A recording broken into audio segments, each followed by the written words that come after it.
களஞ்சியம் அவர்கள் வந்து சொல்றாரு, சீமான் வந்து சின்ன சின்ன பொண்ணுங்களை வந்து சினி ஃபீல்டில் இருக்கிறப்ப இயக்குனரா இருக்கிறப்ப அந்த ஷூட்டிங் ஸ்பாட்ல சின்ன சின்ன பொண்ணுங்களை வாழ்க்கை சீரழிப்பாராம். சீமானை பத்தி சீமான இவரும் தொலைபேசியில எவ்வளவு வல்கரா பேசி திட்டிங்கன்றத கூட நான் அருண்குமார் சார் வந்து ஒரு சீனியர் எஸ்பி, ஒரு காவல்துறை உயர் அதிகாரியை வந்து நீ சண்டைக்கு கூப்பிட்டீங்கன்னா அவர் வரமாட்டாரு. அவருக்கு என்ன ஏஜி, உனக்கு என்ன ஏஜி, வந்து ஒரே அடிதான் ஒண்ணு போட்டு போயினே இருப்பாங்க. அதுக்கு முன்னாடிதான் என் கணவர் வெயிட்டிங் லிஸ்ட்ல இருக்கிறாருல, கணவரை பத்தி எல்லா டீட்டெயிலையும் கலெக்ட் பண்ணிட்டேன், எல்லா விதையும் தெரியும். நீ பாக்ஸிங்க்கு மட்டும் வேணாம், அவர்கிட்ட கத்தி சண்டையே வரலாம், துப்பாக்கி சண்டையே வச்சுக்கலாம், எங்க வீட்டுக்கார கண்ணை கட்டி கூட அனுப்பிச்சு விடுறேன், உன்னை 2 ரவுண்டு உன்னை நாக்கோட்டில முடிச்சு சா வச்சு போடு. இன்னைக்கு சில பேர் கிளம்பி வந்து பிசுறுன்னு சொல்லிட்டு அப்படியே காளியம்மா மேல வந்து பாசம் முங்கிட்டு வருது. நாங்க பிசுறுன்னு சொல்லுவோம், உசுறுன்னு சொல்லுவோம், மசுறுன்னு கூட சொல்லுவோம். உனக்கு என்னடா, நீ பிசுறா சொல்லு மசுறுனா சொல்லு, ஏதாவது சொல்லிட்டு போடா, அதை பத்தி எங்களுக்கு பிரச்சனை கிடையாது. தமிழ் தேசிய அரசியல்ல பொய் தமிழ் தேசியம் பேசி நாவாலதான் சீமான் வந்து வளர்ந்தாரு. சீமானுடைய நாக்காலே அவருக்கு அழிவு இருக்கு. பறக்குது ஜெட்டாட்டம், தீப்பெட்டிக்கும் டயர் எல்லாம் கெத்தாட்டம், சுத்தி வந்து ஜெயிக்கிற வெறியாட்டம், டாப் கியர் சரிக்கட்டும், சீரி வரும் காரில் இந்தாட்டம். ட்ரைப்ஸ் பார்வையாளர்களுக்கு வணக்கம். இன்று நம்மோடு தமிழர் முன்னேற்ற படையின் நிறுவன தலைவர் திருமிகு வீரலட்சுமி அவர்கள் இணைந்துள்ளார். வாருங்கள், அவரோடு விவாதிக்கலாம். வணக்கம். வணக்கம். சீமான் தொடர்ச்சியாக சீமானுக்கும் எஸ்பி வருண்குமாருக்குமான அந்த வார்த்தை போர் நீண்டுகிட்டே இருக்கு. அவரது குடும்பம் குறித்து அவதூறாக எழுதுகின்ற நாம் தமிழர் தம்பிகளை தொடர்ச்சியாக கைது செய்து வருகிறார்கள் போலீசார். ஏன்னா அவர் அது தொடர்பாக புகார் கொடுத்தாரு. இப்ப சீமான் ஒத்தைக்கு ஒத்த சண்டைக்கு வான்னு கூப்பிடுறாரு, காக்கி சட்டையை கலட்டி வச்சுட்டு வா அப்படின்ற ரேஞ்சுக்கு இறங்கிட்டாரு. இது பத்தி என்ன நினைக்கிறீங்க? இல்ல, சீமான் அவர்களை பொறுத்த வரைக்கும் தம்பி, மேடையில எல்லாம் பாத்தீங்கன்னா வந்து நல்ல ஒரு ஆத்தா அப்பனுக்கு பிறந்திருந்துன்னா ஒண்டி கொண்டி மோதிக்கலாம் வா அப்படின்னு கூப்பிடுவாரு. அந்த விஷயத்துல பாத்தீங்கன்னா வந்து விஜயலட்சுமி அவங்களுடைய விவகாரத்துல நான் இன்வால்வ் ஆகி அவங்களுக்காக வந்து ஆதரவா நிக்கிறப்ப என்ன வந்து அவர் இழிவு செஞ்சு மிரட்டி வெட்டி போட்டு போயிடுவேன் அப்படின்னு கேட்கிறப்ப, என் வீட்டுல இருக்கிற ஆம்பளை உண்மையான ஆம்பளை, ஒரு அப்பா ஆத்தாளுக்கு பிறந்தவர், அதனால அவருக்கு கோவம் வந்து அண்ணா வாங்கினேன், அரசியல் ரீதியா மோதிக்கலனா கூட, ஏன்னா அவரை நான் அதிகப்படியா வந்து அரசியல்ல நாங்க இன்வால்வ் பண்ணல. ஏன்னு கேட்டீங்கன்னா கடந்த ஏடிஎம்கே ஆட்சி காலத்துல வந்து என்ன முடக்கணுன்றதுக்காக என் கணவர் மீதும் சில பொறுப்பாளர்கள் மீதெல்லாம் வந்து என் கணவர் மீது கொலை வழக்கெல்லாம் போட்டு சிறைப்படுத்துறாங்க ஏடிஎம்கே ஆட்சியில. அப்ப அந்த கொலை வழக்கெல்லாம் வந்து பாத்தீங்கன்னா நீதிமன்றத்துல வந்து இதெல்லாம் ஒரு புட்டப் கேஸ்ன்னு எங்க வீட்டுக்காரர் வந்து அந்த வழக்குல இருந்து விடுதலை பண்ணிட்டாங்க. அது போல கொலை வழக்கு வாங்கின வழக்கெல்லாம் இருக்கு அவருக்கு. அப்படி இருக்கிறப்ப அவர் வந்து அரசியல் ரீதியா வந்து வந்தாருன்னா அவரை லாக் பண்ணுவாங்கன்றதுக்காக நிறைய விஷயத்துல அவர் நாங்க இன்வால்வே பண்ண மாட்டோம். நிறைய பிரச்சனைகள்லாம் அவரை தேடிதான் வருவாங்க. ஏன்னா அவர் தொழிற்சங்க தலைவரா இருந்தாரு. அப்படி இருக்கிறப்ப வந்து அவர் நல்ல ஒரு ஆத்தா அப்பனுக்கு ஒரிஜினலா வந்து எங்க மாமனாரும் மாமியாரும் அவரை பெத்தெடுத்தாங்க. அப்படி இருக்கிறப்ப வந்து தன் மனைவியை வந்து ஒருத்தர் வந்து இழிவாவோ வந்து வெட்டி போட்டு போயிடுவேன்னு பொது வெளியில பேசுறப்ப அவரு வந்து ஒரு மீசை வச்ச ஆம்பளைன்றப்ப அவர் ஒண்டி கொண்டி வான்னு சொல்லி அவர் கூப்பிட்டாரு, சிங்கிள்ஸ் வா என் கூட பாக்ஸிங் வா அப்படின்னு கூப்பிடுறப்ப சீமான் வந்து ஊடகம் தம்பிங்கெல்லாம் கேட்கறப்ப ஆமா அவர் கூப்பிட்டாரு, அப்ப நான் வந்து அதை பதிவு பண்றாரு தெரியுது, நான் இந்த விஷயத்துக்குலாம் நான் வந்து போற அந்த வேலையெல்லாம் எனக்கு கிடையாது அப்படின்னு சொன்னாரு. அதன் பிறகு நாங்க இடத்தெல்லாம் தேதியெல்லாம் குறிச்சதுக்கு அப்புறம் கூப்பிட்டதுக்கு நான் வந்து பூனை கூட எல்லாம் சண்டைக்கு போக மாட்டேன், புலி கூட தான் போவேன் அப்படின்னு பேசுவார். இப்ப வருண்குமார் சார் வந்து பாத்தீங்கன்னா அவர் வந்து ஒரு காவல்துறை அதிகாரி. அவருடைய சரகத்துல ஏதாவது ஒரு பிரச்சனை நடந்தாலோ, அது கட்சி சார்ந்தா இருந்தாலும் பொது வெளியில இருக்கிற பொது பப்ளிக்கா இருந்தாலும் சரி, அவங்க நாலேஜுக்கு வரப்ப தப்புன்றப்ப ஒரு புகார் வரப்ப நடவடிக்கை எடுக்கிறது அவருடைய டியூட்டி. அதுக்கு தான் அவர் சம்பளம் வாங்குறாரு. அந்த வேலையை அவர் கரெக்டா நேர்மையா செய்யறாரு. ஏன்னா அவர் திருவள்ளூர் எஸ்பியா இருக்கிறப்ப எனக்கு நல்லா தெரியும். என்ன அவரை நான் 3 முறை அணுகி சில புகார்தாரருக்கா பெண்கள் விஷயத்துக்கு நம்ம பார்த்து நடவடிக்கை எடுத்து கொடுத்தாரு. என்கிட்ட நிறைய முறை தொலைபேசியில பேசியிருக்கிறாரு. அந்த புகார் சம்பந்தமா நேர்மையா நடவடிக்கை எடுத்து கொடுத்து அவங்களுக்கான நியாயத்தையும் நீதியை நான் பெற்று கொடுத்துருக்கிறேன் வருண்குமார் எஸ்பி அவர்கிட்ட வந்து. இப்ப வருண்குமார் அவர்கள் பொறுத்த வரைக்கும் சாட்டை துரைமுருகன் விஷயத்துலதான் வந்து அவர் வந்து வழக்க அந்த ஒரு புகாரை விசாரிக்கிறதுக்காக வர வச்சு விசாரிச்சிருக்கிறாங்க. இப்ப இவங்களுக்கு என்ன அப்படின்னு பாத்தீங்கன்னா சீமான் சம்பந்தப்பட்ட விஷயத்திலயோ சீமான் கட்சிக்காரங்க சம்பந்தப்பட்ட விஷயம் தப்பு பண்ணாங்கன்னா யாராவது தட்டி கேட்டாங்கன்னா டைரக்டா மோத மாட்டாங்க. இவங்க ஒரு ஆம்பளைன்னா டைரக்டா மோதணும். இப்ப நீ தப்பு பண்ணினா நீ எதுக்காக என்னை பத்தி பேசுற, ஏன் என்னை பத்தி விமர்சனங்களை பண்ற, நான் உன்னை நேரடியா வந்து உன் முகத்தை பார்த்து உன்னைய மட்டும் தான் கேட்கணுமே தவிர உன் குடும்பத்தாரையோ உன் மனைவியையோ உன் குழந்தைகளோ அப்படி பேசக்கூடாது. இவங்களுக்கு அது ஒரு மனநோய் போல இருக்கு. சீமான் கட்சியில இருக்கவங்களும் சீமானுக்கு இது ஒரு மனநோயாவே இருக்குது. இவங்கள பத்தி யாரா பேசுனாங்கன்னா அவங்கள பத்தி மட்டும் பேச மாட்டாங்க, அவங்க குடும்பத்துல இருக்கவங்கள, அவங்க உறவினர்களை, அவங்க குடும்ப உறுப்பினர்களை பேசி அவங்கள மன உளைச்சலுக்கு உள்ளாக்குற அந்த டீம் வந்து ஒரு வீட்டுல அவங்க வச்சிருக்காங்க. அது ஒரு ஆள் தான், அதாவது ஒரு டீம் தான் அது பேசுது. ஒட்டுமொத்தமா சீமான் ஆதரவாளர்லாம் இந்த நாய்க்காகலாம் யாரும் பேசுறதுலாம் கிடையாது. ஏன்னா சீமானுடைய போசடிக்கை எல்லாமே வந்து நடிகை விஜயலட்சுமி விவகாரத்துல தெரிஞ்சு போச்சு. ஒரு இப்போ மேடையில ஏறி ஒரு பொண்ணு என் மண்ணுல வாழற பெண்களை தொட்டனா நான் வெட்டுவேன், நான் போட்டு தள்ளுவேன் அப்படின்னு பேசுற வாயி இன்னைக்கு பல பெண்களுடைய வாழ்க்கையை சீரழிச்ச சீமான் தான் இன்னைக்கு பேர் எடுத்திருக்கிறாரு. பாலியல் குற்றவாளின்னு தான் பேர் எடுத்திருக்கிறாரு. அப்படி இருக்கிறப்ப வந்து பாத்தீங்கன்னா இன்னைக்கு அதே அவங்க கட்சியில இருக்கக்கூடிய இன்னைக்கு பொறுப்பாளர் வந்து நிறைய பேர் வந்து பெண்களுடைய வாழ்க்கையை சீரழிச்சிருக்காங்க. இன்னைக்கு கிருஷ்ணகிரியில சிவராமனா அந்த பையன் வந்து, அதாவது ஒரு கேம்ப், என்சிசி கேம்ப் நினைக்கிறேன், அந்த மாதிரி ஒரு கேம்ப் போட்டு அதுல வந்து ஒரு 15-17 வயசு பெண் பிள்ளைங்களை ஒரு 16 பேர் இருக்காங்க. அதுல 16 பெண் பிள்ளைங்களுக்கு பாலியல் ரீதியான சீண்டலும் அச்சுறுத்தலும் கொடுத்துருக்கான். அதுல ஒரு பொண்ணை வந்து அத்துமீறி வந்து பலாத்காரம் பண்ணியிருக்கிறாங்கன்னு தகவல் வந்து அந்த வழக்குல தான் சிறைப்படுத்தி இன்னைக்கு அந்த நாயின் நாடுன்னு செத்து போச்சு. அது போலதான் அப்ப தலைவன் எவ்வழியோ தொண்டன் அவ்வளவு தானே இருப்பான். நான் என்ன கேட்கிறேன்னா, வருண்குமார் எஸ்பி அவர்கள் வந்து அவருடைய யூனிஃபார்முக்குன்னு ஒரு இது இருக்கு, அவருக்குன்னு ஒரு ஸ்டேட்டஸ் இருக்கு. நான் என்ன கேட்கிறேன்னா, வருண்குமார் சார் வந்து ஒரு சீனியர் எஸ்பி, ஒரு காவல்துறை உயர் அதிகாரியை வந்து நீ சண்டைக்கு கூப்பிட்டீங்கன்னா அவர் வரமாட்டாரு. நீ ஒரு அரசியல்வாதி, நீ சண்டைக்கு கூப்பிட்டா வருவாரா? அப்படியே அவர் வந்தாலும் அவருக்கு என்ன ஏஜி, உனக்கு என்ன ஏஜி? நீ கிழவன், அவர் யங் மேன். அவரு வந்து ஒரே அடிதான் உன்னை போட்டு போயினே இருப்பாங்க. அதுக்கு முன்னாடிதான் என் கணவர் வெயிட்டிங் லிஸ்ட்ல இருக்கிறாருல. இப்ப நீ கூப்பிட்டாலும் சண்டைக்கு வரப்போறது இல்லை. ஏன்னா அவர் அந்த பணியில இருக்கிறாரு, அரசு பணியில இருக்கிறாரு, மக்கள் பணியில இருக்கிறாரு. அதனால அவர் வரவே முடியாது அவரால். அப்படியே அவர் வந்தா கூட அவருடைய பதவி, அந்த ஐபிஎஸ் பதவி வந்து அந்த வேலையை ரிசைன் பண்ணிட்டு தான் உங்ககிட்ட சண்டைக்கு வரணும். ஆனா ஆல்ரெடி வந்து தயாரா இருக்கிறாரு என் கணவர். அவர்கிட்ட நீ சண்டைக்கு வர வந்தீங்கன்னா உங்களுக்கு லெஃப்ட்ல ஆச்சு முச்சிருவாரு. நீ ஏன் வரமாட்டுற? எங்க கணவரை பத்தி எல்லா டீட்டெயிலையும் கலெக்ட் பண்ணிட்டேன். ஒரு கொலை வழக்கு இருக்கு, ஆல்ரெடி வந்து பாக்ஸிங் கத்துக்கினவரு, எல்லா விதையும் தெரியும். நீ பாக்ஸிங்க்கு மட்டும் வேணாம், அவர்கிட்ட கத்தி சண்டையே வரலாம், நீ கொம்பு சண்டையே வரலாம், இல்ல ஷூட்டிங் கூட வச்சுக்கலாம். அதாவது இந்த சினிமா ஷூட்டிங் இல்ல, துப்பாக்கி சண்டையே வச்சுக்கலாம். வேற எந்த மல்யுத்தியம் வச்சுக்கலாம். என்னென்ன கலையெல்லாம் இருக்குதோ, வீர கலைகள் என்னென்னலாம் இருக்கோ உங்களுக்கு தான் தெரியுமே. தமிழர்களோட வீர வரலாறு கதையெல்லாம் எவ்வளவு வாய்க்கிட்டே பேசுற. அதுல ஏதாவது ஒண்ணு உன் ஸ்டேட்டஸ்க்கு ஏற்ற மாதிரி கூட வச்சுக்கோ. எங்க வீட்டுக்கார கண்ணை கட்டி கூட அனுப்பிச்சு விடுறேன். உன்னை 2 ரவுண்டு உன்னை நாக்கோட்டில முடிச்சு வச்சு போட்டுருவாரு உன்னை. அந்த அளவுக்கு வந்து அவர் மனைவியை நீ பேசி வச்சிருக்கிற. வேற யாராவது இருந்தாங்கன்னா, இப்ப வருண்குமார் ஏன் சீமானுடைய தம்பிகளும் சரி சீமானும் சரி, இப்போ ஒருத்தர் தன்னை வந்து எதிர்க்கிறார், இல்ல தன்னுடைய கட்சி சார்ந்தவங்க மேல வழக்கு போடுறாங்க அப்படின்னா சம்பந்தப்பட்ட அதிகாரிகளுடைய ஃபேமிலி குழந்தைங்களை ஏன் அட்டாக் பண்றாங்க? தம்பி, நானும் கட்சி நடத்துறேன். நான் 17 வயசுல இருந்து நான் பொது வாழ்க்கையில இருக்கிறேன். நான் கட்சி வந்து ஒரு 19 வயசுல இருந்து நான் வழி நடத்துறேன்னு வைங்க தம்பி. என் கட்சியில சில தம்பிங்க எல்லாம் இருக்கிறாங்க.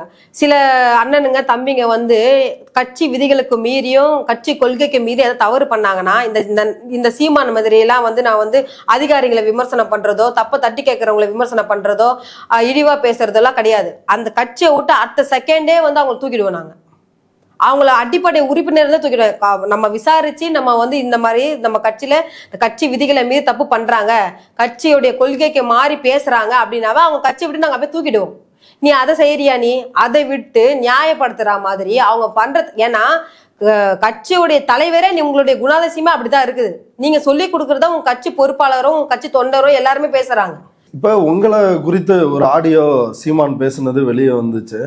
அதாவது என் தொட தண்டிக்கு கூட வந்து ஆக மாட்டா அப்படின்னு ஒரு ஆபாசமா வந்து பேசினாரு. அந்த விவகாரத்தெல்லாம் நீங்க எப்படி பாக்குறீங்க? அதுதான் அவருடைய மனநிலை என்ன அப்படின்னு தெரியல. நான் என்ன சொல்றேன்னா, அவங்க மனைவி கயல்விழி இருக்குல்ல, அந்த அம்மா போயிட்டு உடனடியே சீமானை வந்து ஒரு மனநல, அதாவது சைக்காட்ரிஸ்ட்னு சொல்லுவாங்க இல்லையா, அவங்க கிட்ட போயிட்டு ட்ரீட்மெண்ட்டுக்கு போய் அவரை அனுப்பணும். ஏன்னு கேட்டீங்களா, பெண்களை பத்தி பேசினாவே அதுல ஏதாவது ஒரு பாலியல் ரீதியான பேச்சு இருக்கு பாருங்க. ஜெயலலிதா அம்மையார் கூட இறந்து போயிட்டாங்க. நான் அவங்களை எவ்வளவு விமர்சனம் பண்ணி அவங்களை எதிர்த்து நான் அரசியல் பண்ண 15 வருஷம். ஆனா அவங்க இறப்புன்றப்ப என் வீட்டுல நான் உட்காந்து நான் தொலைக்காட்சி முன்னாடி எவ்வளவோ நாங்க வந்து எங்களுக்கு என்ன அறியாமே நாங்களாம் அழுதோம். ஏன்னு கேளுங்க, அவங்களுடைய தியாகம் அது போல. அவங்க எப்படி அரசியலுக்கு வந்தாங்கன்றது அது அப்பாற்பட்ட விஷயம். ஆனா ஒரு பெண் மரணம் அடையிறப்ப, அவங்க மரணம் அடைகிற நேரத்தை அவங்க கூட யாருமே உற்றார் உறவினர் இல்லை, குழந்தைங்க இல்லை, கணவன் இல்லை, யாரும் இல்லாம அவங்க ஒரு அனாதியா தொண்டர்கள் இருந்தாலும் பர்சனல் லைஃப்ல சொல்ற ஒரு 4 சவுத்துக்குள்ள ஒரு உறவினர்கள் அவங்களுக்குன்னு இல்லையே அப்படின்றப்ப நாங்க கண்ணீர் விட்டு நாங்க கதறணும். அப்படி இருக்கிற சூழ்நிலையில சீமான் வந்து அந்த பணத்துல தான் நீ கட்சி நடத்துற, அவங்க கொடுக்குற பணத்துல தான் நீ சோறு தின்ன, அவங்க கொடுக்குற பணத்துல நீ மேடை போட்டு பேசின, ஏடிஎம்கே கொடுக்குற பணத்துல தான் நீ வந்து கொடி தமிழ்நாடு முழுக்க நீ கட்டமைப்பு ஏற்படுத்தின. அப்படி ஒரு 2 ஆம்பளைங்களுக்கு நடுவுல ஒரு பொம்பளையை போய் படுக்க வச்சிருக்கிறேன்னு ஒரு பாலியல் ரீதியான ஒரு அச்சுறுத்தலான பேச்சு தானே அது. அப்ப அதே அந்த அதிமுக கட்சி இருக்கிறவங்க ஒருத்தவங்க புகார் கொடுத்தாரு, காவல்துறை நடவடிக்கை எடுக்கல சீமான் மீது. அப்ப பெண்கள் குறித்து எந்த விஷயம் பேசினாலும் சீமான் வாயில இருந்து பாலியல் ரீதியான பேச்சு தான் வருது. அது என்ன ஒரு மனநிலைன்னு தெரியல. ஏன்னா ஒரு சினி ஃபீல்டுல சினி ஃபீல்டுல இருக்கிறப்ப வந்து எனக்கு தெரிஞ்சு களஞ்சியம்ன்ற ஒரு இயக்குனர் வந்து என்கிட்ட சொன்னது. அப்புறமா இப்ப நீங்க இந்த வீடியோ டெலிகாஸ்ட் பண்ணீங்கன்னு வைங்க, அந்த ஆள் ஒரு வீடியோ போடுவார் எனக்கு. என்னன்னா, வீரலட்சுமி அந்த பொண்ணு சொல்றது எல்லாமே பொய், மனசாட்சி தொட்டு பேசணும், என் நாவல இருந்து ஒரு வார்த்தை கூட பொய் உரைக்க மாட்டேன். ஏன்னு கேளுங்க, என் நெஞ்சில நான் பிரபாகரனார் அவரை உண்மையா நான் உள்ளூர்ந்து நேசிக்கிறேன். இன்னைக்கும் அண்ணன் எதிரில வந்து எனக்காக நீ உயிர் தியாகம் செஞ்சு நீ வந்து உடல்ல நீ குண்டு கட்டின்னு போமானா நான் குண்டு கட்டின்னு போவேன். சீமான் நீ போவியா? நீ களஞ்சியம் போவாரா? போக மாட்டேன். அண்ணா இந்த வீரலட்சுமி போவேன், இந்த மண்ணுக்காக, இந்த மக்களுக்காக, இந்த இனத்துக்காகவும். ஏன்னு கேட்டா நான் மர தமிழச்சி. அப்ப களஞ்சியம் அவர்கள் வந்து சொல்றாரு, சீமானை பத்தின தம்பி உண்மையான சம்பவம் ஒரு 8 வருஷத்துக்கு முன்னாடி தம்பி, இது உண்மை சம்பவம், நான் பொய்யே பேச மாட்டேன், என் வாயில பொய்யே வராது. களஞ்சியம் நானு என் பக்கத்துல வந்து மாநில பொறுப்பாளர் ஒரு அண்ணன் என் கூட கூப்பிட்டு போனேன். அன்னைக்கு உட்காந்துட்டு பேசுறப்ப சீமான் வந்து சின்ன சின்ன பொண்ணுங்களை வந்து சினி ஃபீல்டில் இருக்கிறப்ப, இயக்குனரா இருக்கிறப்ப அந்த ஷூட்டிங் ஸ்பாட்ல சின்ன சின்ன பொண்ணுங்களுடைய வாழ்க்கையை சீரழிப்பாராம். இது சொன்னாரு. இப்ப நீங்க என்ன கேட்டு பாருங்க, இதை நீங்க டெலிகாஸ்ட் பண்ணோம்னா ஒண்ணு இல்ல பொய் அப்படின்றவங்க. சீமானை பத்தி சீமான இவரும் தொலைபேசியில எவ்வளவு வல்கரா பேசி திட்டிங்கன்றத கூட நான் ஒரு இதுல நான் வெளியிட்டேன் ஒரு ஊடகத்துல. அதை கூட பொய்ன்னு சொல்லி மறுப்பு தெரிவிச்சு ஒரு வீடியோ போட்டாரு. இவங்க 2 பேரும் போன்ல மாறி அசிங்கமான தே வார்த்தை சொல்லுவாங்கல்ல ஆம்பளைங்க, அந்த வார்த்தையோ இன்னொரு வார்த்தையும் சொல்லுவாங்க பாருங்க. அதை சொல்லி அசிங்கமா வாடா ஒண்டி மோதிக்கலாம் தே வார்த்தையை சொல்லி என்ன சீமான் திட்டா, திருப்பி நான் அவனையும் தே வார்த்தை சொல்லி திட்டினேன் அப்படி 2 பேரும் பேசுறத என்கிட்ட சொன்னாங்க. எனக்கு என்னப்பா, எனக்கு தெரியுமாப்பா இதெல்லாம் அவங்க பேசினாங்கன்னு? இவரு சொல்லிதான் எனக்கு தெரியும். அப்படி சொல்லி சீமான் வந்து சின்ன பெண் பிள்ளைகளை வந்து வாழ்க்கையை நாசம் பண்ணாருன்னு சொன்னது எனக்கு களஞ்சியம் அண்ணன் தான். ஆனா அதுக்கப்புறம் அவர் வந்து என்ன விமர்சனம் பண்ணுவாரு, என்னை பத்தி தப்பா பேசுவாரு, என்னை பத்தி தெரியாத சில விஷயங்கள் எல்லாம் வந்து அவரா கட்டுக்கதை கத்தி பேசுவாரு. ஆடியோ இல்ல, சீமானும் களஞ்சியும் வந்து தொலைபேசியில பேசி திட்டிக்கினதை வந்து என்கிட்ட நேர்ல சொல்றாரு, என்கிட்ட நேரடியா சொல்றாரு. அது போல சீமான் வந்து பெண்கள்னாவே சீமானுக்கு ஒரு வந்து எப்படி சொல்றது, அவங்க பெண்கள்னாவே சீமானுக்கு வந்து ஒரு போதை மாதிரிதான். இந்த பெண் விடுதலை பத்தி பேசுறதுக்கு தகுதியே இல்லாதவர் சீமான். அப்ப என்ன சமீப காலத்துல ஒரு ஆடியோ ஒண்ணு வந்து வெளியிட்டாங்க. அந்த ஆடியோல பாத்தீங்கன்னா வந்து யாருக்கிட்டயோ வாய்ஸ்ல பேசி அனுப்புறாரு போல இருக்கு. அதுல வந்து பெங்களூர்காரியே நான் சமாளிச்சுப்பேன், இவ யாரா நடுவுல வீரலட்சுமி என் தொட தண்டி இருப்பாளாடா, அவளாம் எப்பப்பா 4 பேர் நிக்க வச்சுக்கிட்டு பேட்டி கொடுத்துட்டு சுத்திட்டு இருக்கிறா, அவளை முதல்ல முடிங்கடா, அவளை முதல்ல ஸ்டாப் பண்ணுங்கடா அப்படின்னு ஏதோ ஒன்று சொல்றாரு. நான் என்ன கேட்கிறேன்னா, அதாவது வந்து தமிழர் வரலாறு வந்து அவர் முழுமையா படிச்சாரா என்னன்னு தெரியல. ஒரு பெண்ணை வந்து இழிவு செஞ்சு பேசுறவனோ, பெண்ணை பழிச்சு பேசுறவனோ நல்லா வாழ்ந்ததா சரித்திரமே கிடையாது. நான் சொல்ற மாதிரி, அதாவது அரசியல்ல வந்து தமிழ் தேசிய அரசியல்ல பொய் தமிழ் தேசியம் பேசி நாவாலதான் சீமான் வந்து வளர்ந்தாரு. சீமானுடைய நாக்காலேயே அவருக்கு அழிவு இருக்குது. அவர் நாவாலேயே அவர் அழிஞ்சு இந்த அரசியல்ல சின்ன பின்னமாயி அவர் அரசியல் அனாதியாவில நான் இந்த அரசியலை விட்டு நான் வெளியே போயிடுறேன். அந்த அளவுக்கு அவர் பேச்சு சரி கிடையாது, அவருடைய எண்ணம் தூய்மையா கிடையாது, சிந்தனை செயல்பாடு எதுவுமே வந்து இந்த மண்ணுக்காகவும் இந்த மக்களுக்காகவும் இந்த இனத்துக்காகவும் இல்லை. நான் என்ன கேட்கிறேன்னா, உன் கட்சியில இருக்கிறவன் ஒரு 12 வயசு 8ஆம் வகுப்பு படிக்கிற ஒரு பொண்ணை ரேப் பண்ணிருக்கான். ரேப் பண்ணவன உன் கட்சியில வச்சிருக்கிற. அப்ப உன் கட்சியில இருக்கிறவன் எல்லாமே வந்து பொம்பளை பொறுக்கிங்க தானே? உன் பின்னாடி எல்லாமே பொறுக்கி புறம்போக்கு தான் இருக்கிறான். நல்லவன் எவனா இருக்கிறானா? அதே போல பல ஆடியோ வந்துச்சு, உங்களை பத்தி பேசியிருந்தாங்க. காளியம்மால பிசுறு அப்படின்லாம் வந்து சீமான் பேசினாரு. அதை நீங்க வந்து கண்டிச்சு பேசுனீங்க.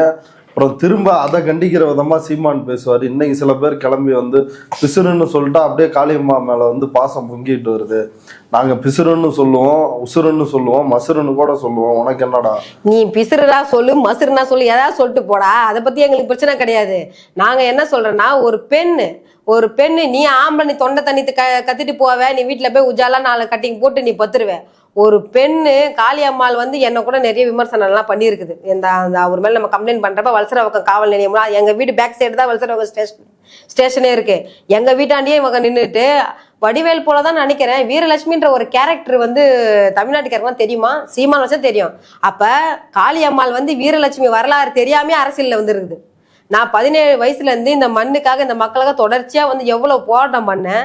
சத்தியமூர்த்தி பவனை அடிச்சு நொறுக்கிறப்பதான் சீமானுக்கு என் மேல காண்டே ஆச்சு. காளியம்மாளை வந்து பிசுறு அப்படின்னு சொல்லியிருந்தாரு. அந்த ஆடியோல வந்து ஒரு பிசுறு அப்படின்னு சொல்லியிருந்தாரு. அந்த பொண்ணு வந்து பாத்தீங்கன்னா வந்து, அதாவது நாம் தமிழர் கட்சிக்கு கொள்கை பரப்பு செயலாளர் போலதான் இப்போ பதவி வேற எதனா இருந்தாலும் அது வந்து பேச்சாளர் போல பேசி அந்த கட்சியிலேயே அதுக்குன்னு ஒரு சப்போர்ட்டிவா, அதாவது மக்கள் செல்வாக்கு போல கட்சியில அதுக்குன்னு ஒரு இது பேரை வந்து வாங்கி வச்சிருந்தது. இந்த இதுல கூட பாத்தீங்கன்னா நம்ம வேட்பாளர் அறிமுக விழா வச்சிருந்தாங்க இல்லையா, அதுல கூட பாத்தீங்கன்னா காளியம்மான்ற ஒரு பேரை சொன்ன உடனே அந்த அரங்கமே அதிர்ந்து போச்சு. அந்த அளவுக்கு அந்த பொண்ணுடைய பேச்சுக்கு வந்து நிறைய ஃபேன்ஸுங்க நிறைய பேர் இருந்தாங்க. அப்படி இருக்கிற ஒரு பொண்ணை வந்து, ஏன்னா உனக்கு காண்டு, ஏன்னா நீ மட்டும்தான் இருக்கணும், உனக்கு மட்டும் தான் பேர் இருக்கணும். வேற யாராவது ஆண்களோ இல்ல பெண்களோ உனக்கு மேல பேர் எடுத்துட்டாங்கன்னா உனக்கு பொறுக்காது. ஏன்னா அவ்வளோ போறாம புத்தி உனக்கு. அந்த பொண்ணை என்ன பண்ற, ஒரே ஒரு பிசு தாங்குது காளியம்மா, அந்த பிசுரை தூக்கிடணும் அப்படின்னு அந்த பொண்ணு எவ்வளவு உழைச்சிருக்கோம். உங்க கட்சியில 234 தொகுதியில கேண்டிடேட் அந்த பொண்ணு பிரச்சாரம் பண்ணியிருக்குது. 40 தொகுதியில வந்து நாடாளுமன்ற எலெக்ஷன்ல அந்த பொண்ணு பிரச்சாரம் பண்ணியிருக்குது. எவ்வளவு பாட்டில எல்லாம் கூட தூக்கி அடிச்சு இதெல்லாம் பிரச்சனையெல்லாம் ஆகி எல்லாத்தையும் ஒரு பெண்ணுன்றதுக்காக, காளியம்மாள்ன்ற ஒரு ரோலுக்காக எல்லாம் நான் பேசல. காளியம்மாள்ன்ற ஒரு தனிப்பட்ட ஒரு பெண், அந்த பெண் தனிப்பட்ட முறையில் அவ எவ்வளவு விமர்சனங்களுக்கு உள்ளாயிருப்பா, எவ்வளவு தாக்குதலுக்கு உள்ளாயிருப்பா. இந்த நாய் பேசுறதுக்கெல்லாம் அந்த பொண்ணு அடி வாங்கும்.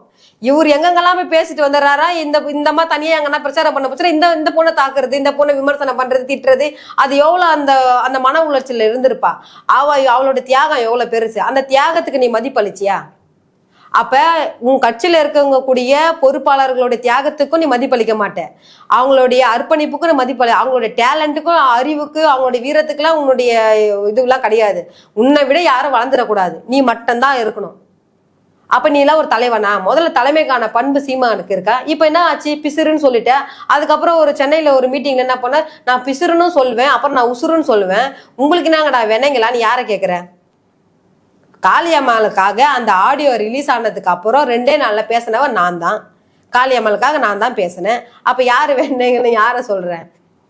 ஒரு ஆம்பளைன்னா டைரக்டா ஃபேஸ் பண்ண, இன்டைரக்டாலாம் பேசக்கூடாது. நான் எப்படி சீமான் பேரை சொல்லி பேசுறேன், எனக்கு என்ன பயம் இருக்குதா? எனக்கு பயம் கிடையாது. ஏன்னா அந்த மாதிரி பிளட் நானு. நீ பயந்தாங்கோலி. நீ ஃபர்ஸ்ட் முதல்ல உன் ஆத்தா அப்பானுக்கு தான் நீ பிறந்தியானே தெரியல, உங்க அம்மா தான் உன்னை பெத்தாலானே தெரியல. உங்க சொந்தமா அந்த அம்மா பாவம் ஏதோ விவசாயம் பண்ணிக்கிட்டு ஏதோ நல்லா அவங்கள பார்த்தா நல்ல பொம்பளை மாதிரி தராங்க. அவங்க தான் பெத்தாங்களா இல்ல உன்னை எங்கன்னா பெக்கிறப்ப உன்னை எங்கன்னா குறிய கட்சி பெத்து போட்டுறப்ப உன்னை வாடகை இது தூக்கின்னு போனாங்களா என்னன்னு தெரியல. அடுத்ததா நீங்க ஒரு புகார் சமீபத்துல கொடுத்திருந்தீங்க, நாகை திருவள்ளுவன், திருமாவளவன், அடுத்து இது போன்ற தலைவர்களுக்கு அச்சுறுத்தல் இருக்குது, அவர்கள் உயிருக்கு பாதுகாப்பு இல்லாத ஒரு சூழல் இருக்குன்னு.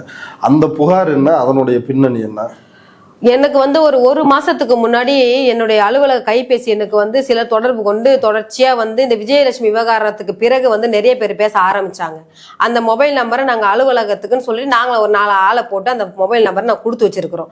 எவன் பேசினாலும் அவன் எப்படி பேசுறான் அதுக்கேற்ற மாதிரி டபுள் கவுண்டர் கொடுங்கன்னு சொல்லியிருக்கிறான். அவன் வார்த்தை பேசினான்னு வைங்க, நீ அதுக்கு மேல நல்ல வார்த்தையை நீ பேசி நீ பதிவு போட்டு அனுப்பு. ஏன்னா நம்ம வந்து டைரக்டா யாருக்கும் போன் பண்ணி பேசல, நம்மளுக்கு வர காலை அட்டன் பண்ணினா நீ பேசு, நம்ம யாரும் தொடர்பு கொண்டு சீமான் கட்சிக்காரனையோ போனை போட்டு நம்ம பேசல. எங்களுடைய நம்பர் எடுத்து குரூப்ல போடுறானுங்க, எங்கெங்கே நம்பருங்களை வந்து போட்டு விட்டுறானுங்க. அந்த குரூப்ல இருந்தவங்க எல்லாம் வந்து மொத்தமா வந்து போன் அடிக்கிறேன், நானும் 4 பேரை போட்டு வச்சுக்கிறேன், நீங்க பேசுங்கடா தம்பி, இல்லைன்னா அவங்க நல்லா கழுவி ஊத்துறானுங்க. அப்படி பேசுறப்ப வந்து சிலர் வந்து மெச்சூரிட்டா பேசுறவங்களும் வரானுங்க. அப்ப பேசுறப்ப என் போன் ஆட்டோமேட்டிக் கால் ரெக்கார்டு எல்லாம் யாரு எது பேசினாலும் அது ரெக்கார்ட் ஆகும். அப்ப பேசுறப்ப வந்து ஒரு தம்பி பேசுறப்ப நான் சாதி பேர் அவன் சொல்றத நான் பேசுறேன் நானு. அதாவது ஏன்டா சக்கிலிங்களா, நீங்க சக்கிலி பையனுங்களாடா, நீங்களா என்னடா, நீங்க ஆந்திரால இருந்து நீங்களாம் மலை ஆள்றதுக்கு தான் நீங்க தமிழ்நாட்டுக்கே நீங்க வந்தேறி வந்தீங்க, உங்களுக்கு என்னடா மயிர், உங்களுக்கு என்னடா அதிகாரம், உங்களுக்கு தே பசங்களான்னு அவன் திட்டுறான். அதுக்கு அந்த தம்பி வந்து ஷெட்யூல் கேஸ்ட் தம்பி, அந்த தம்பி கேட்குற என்னண்ணே, நாங்களாம் என்னென்ன அதிகாரத்துக்கு வரக்கூடாதானே, எங்களை வந்து இவ்வளோ அசிங்கமாக பேசுறீங்களே, நீங்கள் யாருன்னா, என்னடா உங்க தலைவி உங்க அக்கா உட்காந்துருக்கிறா வந்து எங்க சீமான் அண்ணனை பத்தி அங்கங்க பேட்டி குத்துன்னு உட்காந்துருக்கிறா, நீங்களாம் கட்சியில சேர்ந்துக்குன்னு நீங்களாம் எங்கடா வந்தேறி நாங்களா, உங்களுக்கு என்னடா அதிகாரம் உங்களுக்கு தேவை கிடக்குது, உங்களுக்குலாம் உங்களெல்லாம் நீங்களாம் நிமிர்றப்பவே உங்களை கொட்டி குனிய வைக்கணுங்கடா, அப்படியே மீறி நீங்க எழுந்தீங்கன்னா ஆம்ஸ்டாங்க போட்ட கழுத்தை அறுத்து போட்டு போனாங்க பாரு, நரம்புல அறுத்து போட்டு போனாங்க பாரு, அது போல உங்களை அறுத்து போனடா, அனாத போனமா உங்களை வெட்டி வீசி எறியணும், நீங்களாம் இருங்கடா, உங்களுக்குலாம் இருக்குதுடா, உங்களுக்குலாம் உங்களெல்லாம் அறுத்து போட்டதுக்கு நாங்களாம் செட் பண்ணிக்கிறோம்டா, உங்களுக்கு வீரராகவர் பெருமாள் கோயிலே வந்து அந்த வீரலட்சுமி கணவர் கணேசன் இருக்கா, அங்கேயே போட்டிருப்போம், அங்கேயே செட் பண்ணி தான் வந்தோம், அங்கேயே வச்சு முடிச்சிருப்போம் அப்படின்னு சொன்னா ஆடியோ நாங்க ரெக்கார்ட் ஆயிடுச்சு. இதுதான் சப்ஜெக்ட், இதான் பேசுறாங்க. அதுக்கப்புறம் நீ எந்த ஊர்றான்னு கேட்கறப்ப இந்த தம்பி என்ன பண்றாரு, வியாசார் பாடி அப்படின்றாங்க. வியாசார் பாடியா, ஓ விபச்சார பாடியா, ஓ விபச்சாரிங்களா அங்கதான் இருப்பாங்களா? அப்ப இவங்க சொல்றாங்க, ஏன்னா அப்படிலாம் தப்பா பேசுறீங்க, நீங்க எந்த ஊர்னா, நான் எந்த ஊர்னா இருக்கேன்டா, நானும் சென்னை தான் அப்படின்னு சொல்றான். ஆனா அவன் தென் மாவட்ட மொழியில தான் பேசுறான், அவனுக்கு தான் வந்து அந்த மொழியில பேசுவாங்க. அப்ப தலித் மக்கள், ஆதிதிராவிடர் மக்கள், தலித் மக்கள் வந்து அடர்த்தியா வாழக்கூடிய பகுதி வியாசர்பாடி, அந்த பகுதியில வாழற பெண்களையும் அங்க வாழற மக்களையும் வந்து இப்படி வந்து விபச்சாரிங்கன்னு சொல்றீங்களா, இல்ல தப்பு இல்லையானா, உங்களுக்கு என்னடா, உங்களுக்கு அவ்வளவு ரோசம் கோவம் வர புண்டமாவனே பரத்தே பசங்களே அப்படின்னு சொல்லி திட்டுறத ரெக்கார்ட் ஆயிடுச்சு. நான் இந்த ரெக்கார்ட் பண்ணதை பேசுறப்ப வந்து நாகை திருவள்ளுவன் தொழில் திருமாவளவனே அவங்களையும் சேர்த்து பேசுறாங்க. அதாவது அருந்ததிய மக்களையும் தெலுங்கு மொழி பேசுறவங்க இழிவா பேசுறான். அதுக்கப்புறம் நாகை திருவள்ளுவன் அண்ணனை வந்து அந்த பக்கம் கூட இருக்கிறான் ஒருத்தன் நாகை திருவள்ளுவன், அவனையும் போடணும், அவனையும் முச்சு விடுறதுக்கு ரெடியா தானே வச்சிருக்கிறோம். இந்த பக்கம் பார்த்தா இவரை சொல்றாங்க தொல் திருமாவளவன், அவரே அவன் இவன் சொல்லி இவங்க இவரை இவரை லேட்டா முடிக்கிறோம், இவரை உங்களெல்லாம் முச்சு விடணும்டா, நீங்களா அதிகாரத்துக்கே வரக்கூடாது, உங்களெல்லாம் முச்சு உங்களெல்லாம் என்ன பண்றாங்க செட் பண்ணி தானே இறங்கி இருக்கிறோம் ஆளை அப்படின்னு தென் மாவட்டத்துல ஒரு ஆள் பேசுறத ரெக்கார்ட் ஆயிடுச்சு. இது சம்பந்தமா நாங்க என்ன பண்றோம், கமிஷனர் ஆபீஸ்ல சென்னை பெருநகர காவல் ஆணையர் அலுவலகத்துல வந்து 29/7/2024 7ஆம் மாசம் கொடுக்குறோம். இந்த தேதியில 1 மாசம் ஆயிடுச்சு. புகார் கொடுத்துட்டு நம்ம வந்து அந்த அவனுக்கு எங்ககிட்ட என்ன பேசினாங்கன்றத அந்த ஆடியோவை எல்லா மீடியா முன்னாடி நான் போட்டு காமிச்சதுக்கு அப்புறம் வந்து டிசி கோயம்பேடுக்கு அமிச்சாங்க. நான் என்ன கேட்கிறேன்னா, தமிழக அரசை நோக்கி நான் ஒரு கேள்வி மட்டும் நான் முன்வைக்கிறேன். அதாவது சீமான் சம்பந்தமா அவங்க பேசுற பேச்சு, அவங்க நடந்துக்கிற விதம், அவங்க பொதுமக்கள் மீதும் சில அமைப்பு தலைவர்கள் மீதும் பேசுற பேச்சு, ஆட்களை வச்சு தொலைபேசியில பேசுற சமூக வலைத்தளங்கள், இப்ப வருண்குமார் எஸ்பி அரசு அதிகாரி அவர் உட்பட எல்லாரையும் பேசுறாங்க. தமிழக அரசு இந்த நிமிஷம் வரைக்கும் கொடுத்த புகார்களுக்கு ஏன் நடவடிக்கை எடுக்க மாட்டாங்க? நடிகை விஜயலட்சுமி வந்து 10 முறை தன்னை கற்பழிச்சு கருக்கலைப்பு செஞ்சாங்கன்னு ஆதாரபூர்வமா வந்து அவங்க 15 நாள் நீங்க சென்னையில அவங்க தங்கியிருந்து புகார் கொடுத்தாங்க. அந்த புகாருக்கும் காவல்துறை நடவடிக்கை எடுக்கல. 2வது வந்து அருந்ததிய மக்களையும் தெலுங்கு மொழி பேசுறவங்களையும் இழிவு செஞ்சு கொச்சப்படுத்தி பேசுனாங்க, அதுக்கும் புகார் கொடுத்துருக்காங்க, அதுக்கும் நடவடிக்கை எடுக்கல. தந்தை பெரியார் குறித்தும் மணியம்மையார் குறித்தும் ஒரு பெண்ணுன்னு பாராம அவங்க இறந்து போயிட்டாங்க 2 பேருமே. எவ்வளவுலாம் மணியம்மையாரை வந்து இழிவு செஞ்சு அவங்க பெண்மையை கொச்சப்படுத்தி பேசணுமோ, தந்தை பெரியாரை எப்படி அவரையும் கொச்சப்படுத்தி அந்த வயதுக்கும் மரியாதை கொடுக்காம அவர் வயதான காலத்துல பெண்கள் விடுதலைக்காக யூரின் பேக் வச்சுட்டு அவர் போராடினாரு. அந்த மனுஷனுக்கும் மரியாதை கொடுக்காம இழிவு செஞ்சு யூடியூப்ல பேசுறது இன்னமும் இருக்குது. அது நாம் தமிழர் கட்சி சேர்ந்த ஒரு பையன் தான். அதுக்கும் புகார் கொடுத்துருக்குறோம், அதுக்கும் இந்த நடவடிக்கை எடுக்கல காவல்துறை. கலைஞர் ஐயா சொந்த கட்சியில உங்களுடைய ஸ்டாலின் ஐயாவுடைய தந்தையார் கலைஞர் ஐயாவை பத்தியே எவ்வளவு இழிவா பேசி பாட்டு பாடி சீமானே பாட்டு பாடுறாரு. தொண்டனுக்கு தூண்டுகோலா இருக்கிறது சீமான் தான் இந்த விஷயத்துல.